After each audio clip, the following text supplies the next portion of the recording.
Welcome back. So as we dive straight into the first leg of our conversation, we're looking at what seemed to be intense politicking over the weekend, particularly in Lagos State. And of course, we're capturing the situation in Rivers State as well.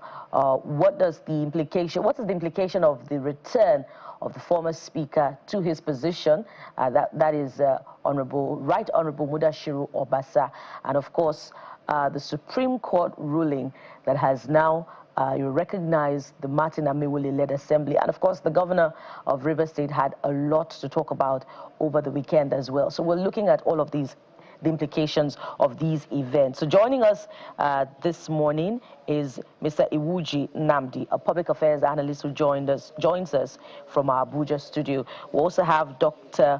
Okonzua Osawaru, a political analyst who also joins us virtually from Benin City, capital of Edo State. Good morning, gentlemen, and thank you so much for joining us on the program.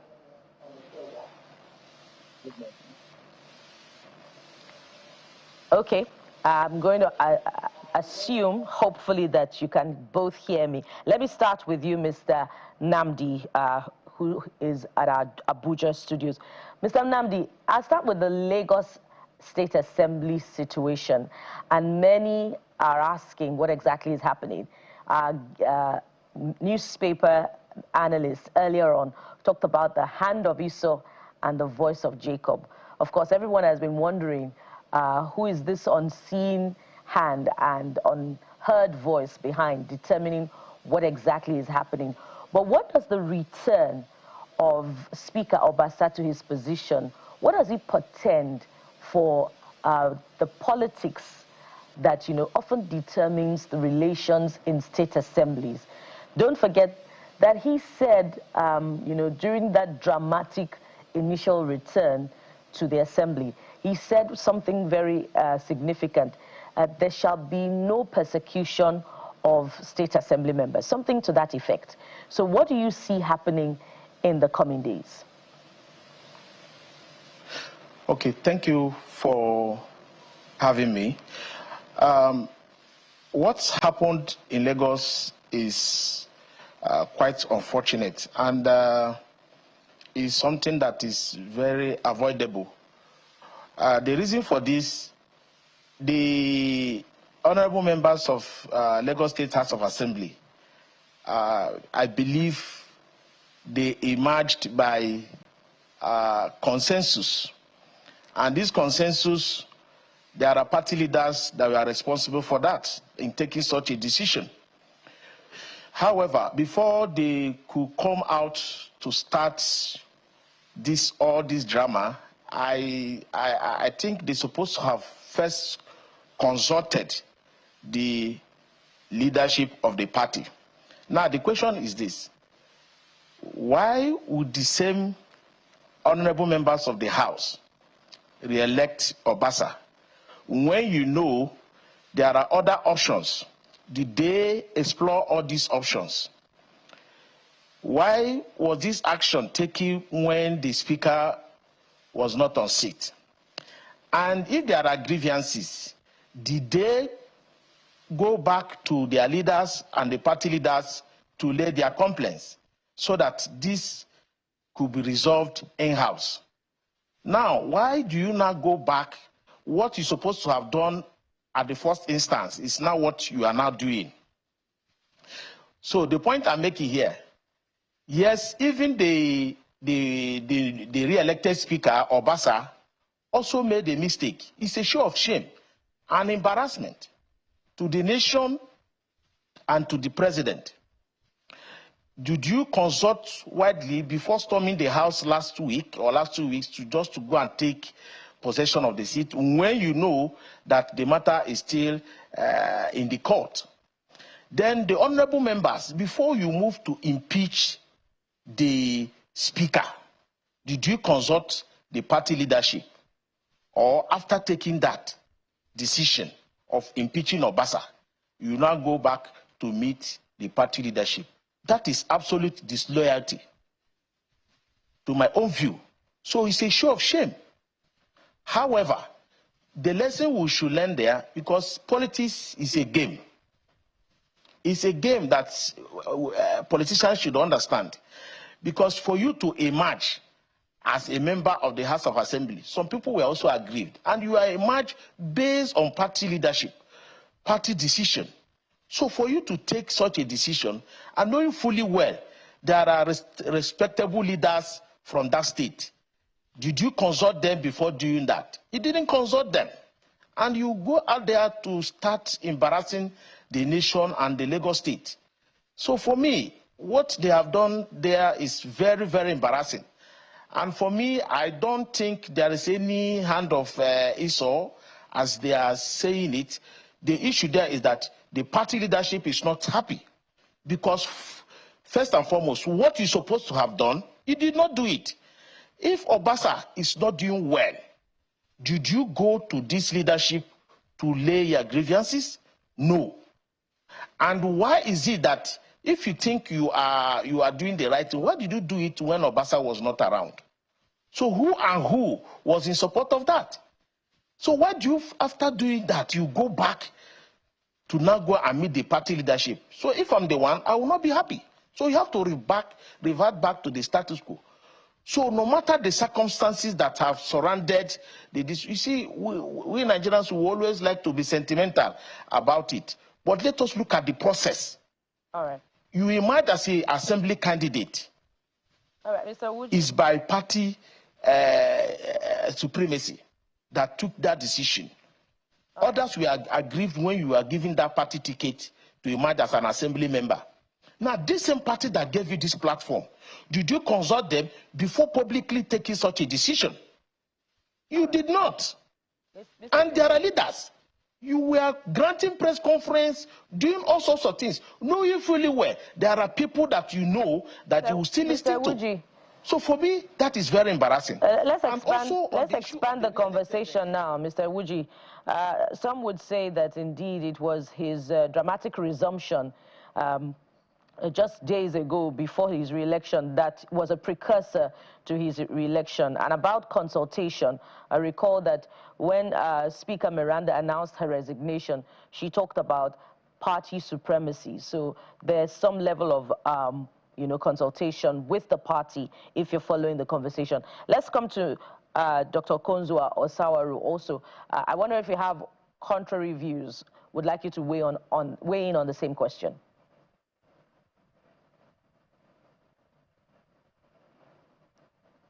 Well, I have no comparison. I agree with you very largely. I think we have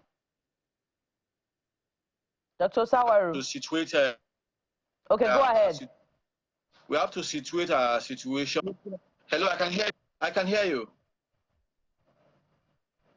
Go ahead. Hello. Please go ahead. We can hear you. Yes, we have to see.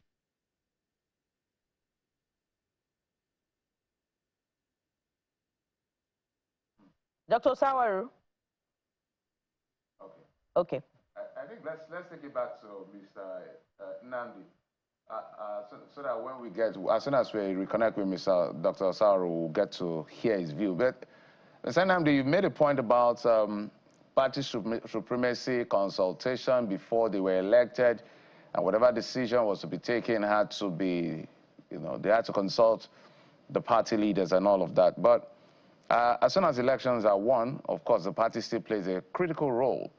But what do you say about the independence of the legislature at the subnational level, given what is playing out? Because this, yet again, shows that the legislature is really not independent. 49 days ago, for whatever reason best known to them, they decided to impeach the speaker. And they were excited about it. There were all the issues that happened. And then yesterday, you can see the speaker resigned and Obasa takes over. If you see the mood in the room, it was a bit gloomy. People like former, I think he's still an actor, but he's a legislator now, the Nollywood guy, I've forgotten his name, Desmond Elliott. He was literally crying yesterday in that complex. So what do you say about the independence of the legislature at the subnational to be able to make decisions of their own and stand by it? Okay, thank you very much. The issue of independence of the legislature is there, but the fact is this: before some certain political decisions are taken, they are supposed to be party consultations. So in this case, they are independent of whatever reasons that are the reason why they impeached Obasa is best known to them. And as long as I am concerned, it's political. The question here is this: nobody has influenced them to take such a decision, but the underlying factor here is impatience. And for you to be loyal, you have to be patient. You can't get it all rosy, you can't get it all sweet at all times. And there is also in party constitution, there are checks, because you came to be a legislator through a platform. And as such, you are representing that platform. So if there is any issue you are doing, you're supposed to also carry the party along. Mr. Aoji, can you hear me? What happened yesterday, I can't tell you that it's a party influence. All right, Mr. Aoji, if you can hear me for a moment, just so that, just to add to your thoughts, so that I'll reframe what I said. Yes. An entire arm of government made a decision they could not stand by in 49 days. So that's the picture I'm trying to paint to you. An arm of government made a decision they could not stand by in 49 days.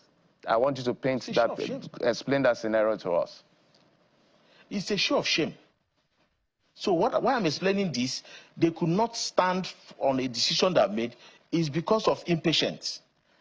They did not follow the process. They did not do what they actually, because before you come out to take an action, being a legislator, an arm of the government, you're supposed to have evidences and facts and stand by it. So in this case of Lagos State, let us not be sentimental about it.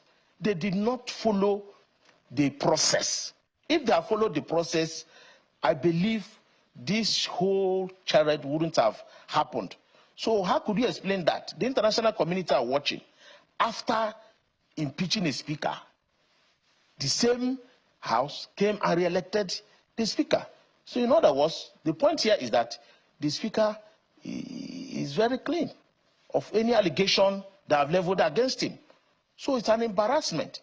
So for me, they are very independent of their doing their duties.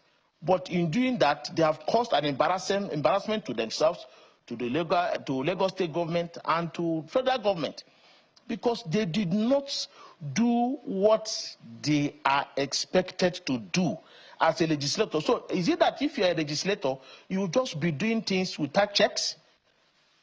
So for me, that's an embarrassment.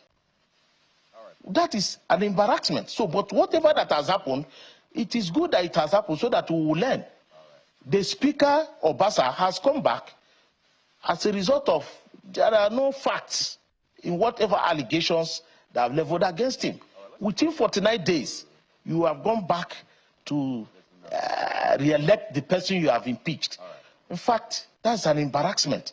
You wouldn't have. In fact, not only re-electing, they're supposed to sit and tender apology to the speaker, because it means that the allegations or whatever you have, the grievances you have before, you don't have facts about that. So they should go and apologize to the speaker. So let us not be sentimental about it. If you know that you don't have the fact, that you cannot stand firm on what you have, the position that you have taken, and if you know there are other options that you need to explore to resolve this, as long as I'm concerned, these are political issues. These are political issues have to do with political solutions. So, but they did not explore this. And you went and take a decision publicly. And now, after 49 days, you came back to say, so for me, the owe Obasa an apology. So that is my position on this. All right, let's go to Dr. Sawaru now and just try to see if we can get his thoughts in on the conversation as well. So Dr. Sawaru, he said that this is embarrassing. I wonder if you think that there should be consequences of sorts, or they should tender an apology. But my concern as well, in addition to your earlier comments, is so what then becomes of this House of Assembly? I'm talking Lagos for now. What becomes of the House of Assembly now? So the Speaker has returned. We don't know what will happen in the coming days. So what happens to the ones that backed Miranda, and they were quite resolute in their stance? What really would become of this House, Dr. Sawaru, if you can just look into the future?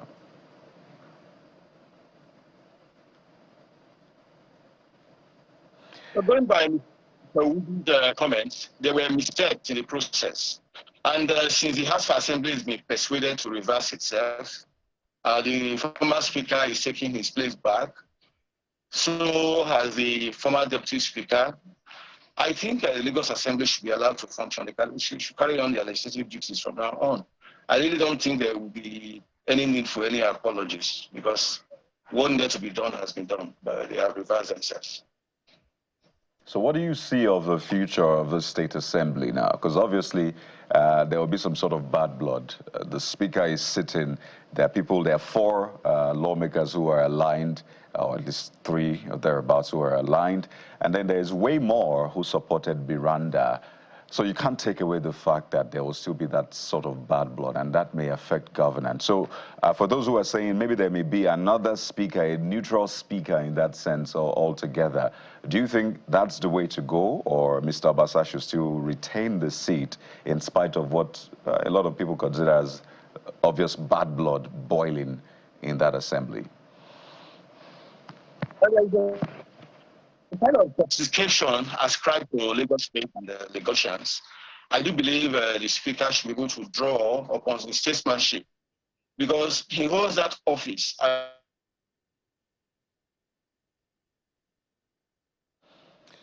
All right, Dr. Sauer, we'll try to reconnect yet again, but let me go to Mr. Uche Nnamdi, and same question to you.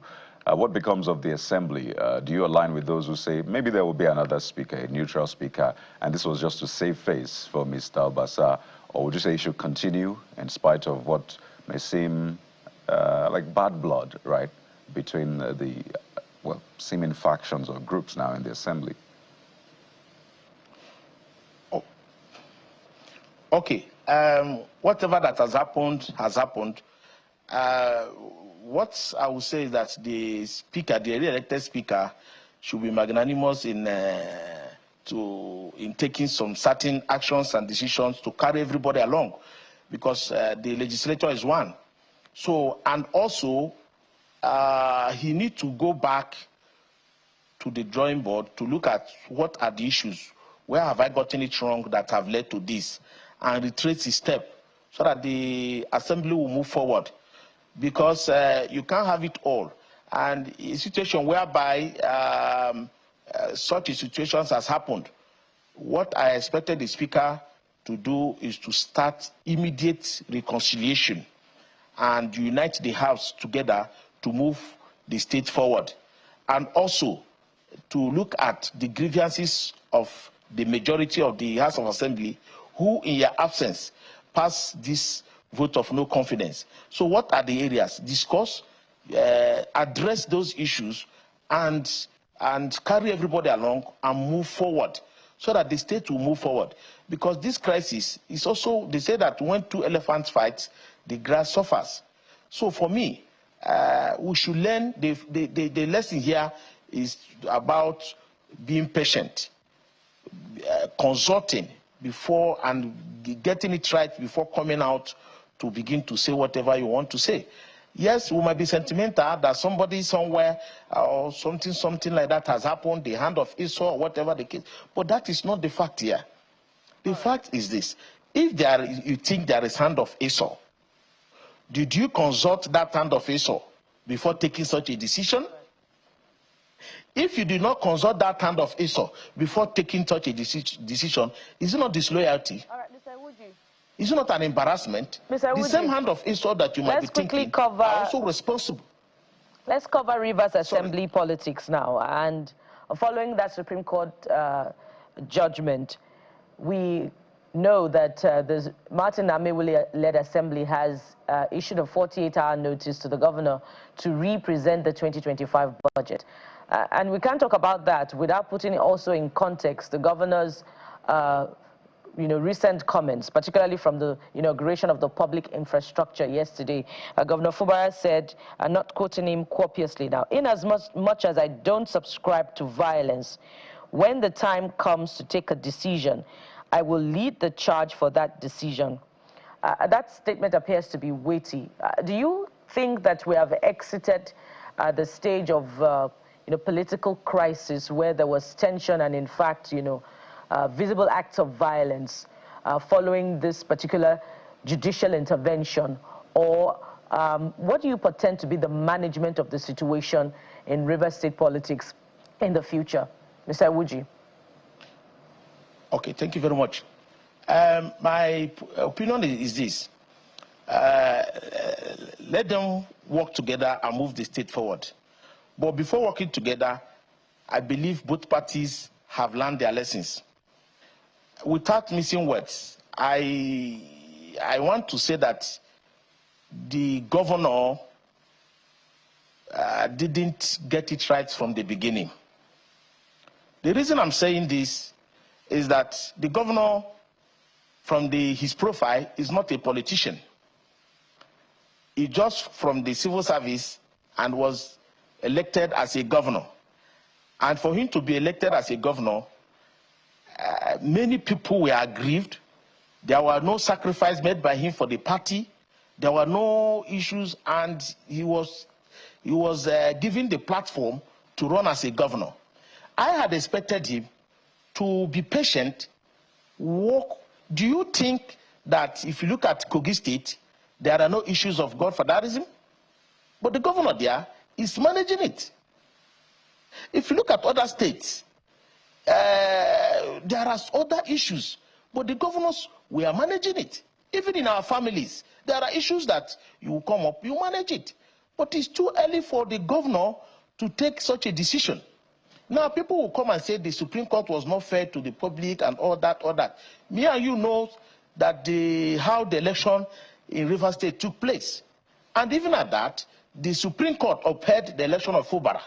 And everybody was clapping. And the decision has been taken now for the crisis there. I think what the governor should do, first of all, should not be listening to all these political fight and distractors who always come to him to tell him what he wants to hear, and they will run to the other side to tell him and feed their pockets. Now, on the side of the assembly, I did not also expect them to begin to say 48 hours.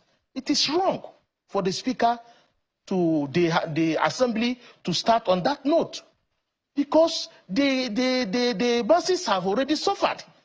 So I think they should, at this point, and leaders of the party, leaders and elders in that state should not come in to work together, because you know this issue of ego is a problem. You need to massage it to come down. So whatever the governor have said said yesterday is part of the issue of ego.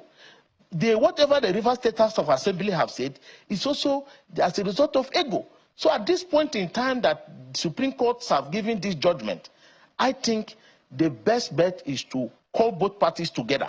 All right. And let them work together. I had expected to hear that the governor is in a crucial meeting with Amewule-led assembly members. They are discussing. These are the things I expected the governor to do at this point in time. Look at the whole 36 states. All right, Mr. Iwuji. What is the position of the state legislator today? All of them cannot come up boldly to confront their governors. All right, so, thank you so much, Mr. Iwuji. Of course, it's an ongoing conversation, and where there's ego, there's drama. So perhaps there'll be more talking points in the coming days. We hope it will be on a pleasant note. Let's see if we can also take Dr. Osawaru on this one. Dr. Osawaru, following the Supreme Court judgment on the Rivers situation, what do you see to be the political colorings of the relations between the State Assembly and the governor in the coming days, particularly with the statements coming from both sides?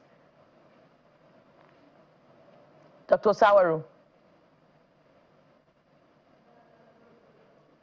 Hello, Dr. Osawaru. Okay, I'll just take one more for you, Mr. Iwuji. You were saying something instructive earlier on, about, those going to the governor saying some things. Some people believe that, there are conflictpreneurs in Rivers State who have been taking advantage of the governor's political naivety. And in fact, there was no case really in the courts, in the issues that were presented before the courts in the last 1 year or so. What are your thoughts on this one? Well, like I've told you, I have stated this earlier. The governor should look beyond that. There are people that are called friends of the office. Assuming that the Supreme Court removed the governor now, yesterday on Friday, these same people that are hovering around him will depart. So the point I'm making is this: let the governor, as the chief security officer of the state, come and negotiate. Politics is about give and take. Let him remove pride, because for you to achieve this, you also need all these people to work together. And like the assembly members, it's quite also disappointing that their first sitting, they are now giving the governor a mandate within 48 hours. They should work together. They should work together. Many people will even come and tell the governor this and that, that you don't agree, don't accept, but the Supreme Court has given it. How do you see in an assembly, 3 members are working, and somebody will be telling you, go and present budget to the 3 members? I think they are deceiving the governor. And again, on the Supreme Court judgment, we have to, is binding on all of us. But the fact remains, on the issue of suspending the allocation to River State, I didn't agree with that. Yes, indeed. Although the judgment is binding. Indeed, now, the conduct is the issue of, yes, the issue there is from this. both sides of the divide will be, precedent in the coming days, good or bad, would be for the people to decide. Pardon me interjecting, but we must anchor at this point. Thank you so much, Mr. Iwuji Nnamdi, public affairs analyst who joined us from our Abuja studio, and Dr. Okonzua Osawaru, political analyst who joined us virtually from Benin City, Edo State. Thank you so much, gentlemen, for your insight on this particular conversation. And from politics, we transit into the education sector to look at what exactly is happening. Before we get to the north and see, how Ramadan is shaping the curriculum of the children, we'll talk about the ease of doing business as it affects the energy sector. It's an important conversation as it affects each and every one of us. So stay with us. We'll be right back.